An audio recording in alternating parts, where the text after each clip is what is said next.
দান করলে ধনী হয়। গুরুজনকে ভক্তি করলে উচ্চ পরিবারে জন্ম হয়। দুঃখীর সেবা করলে স্বাস্থ্যবান হয়। রাগ না করলে সুন্দর হয়। উপকার করলে পণ্ডিত হয়। অহংকার করলে নীচ কুলে জন্ম হয়। প্রাণীকে আঘাত করলে রোগা হয়।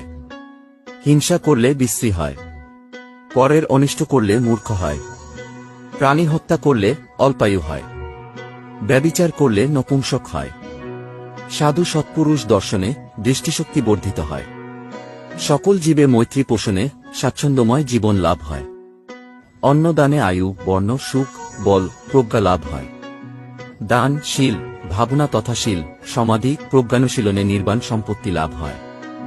মহাকারুণিকের এই সত্য বাক্যের প্রভাবে মঙ্গলময় হোক আমাদের সবার জীবন।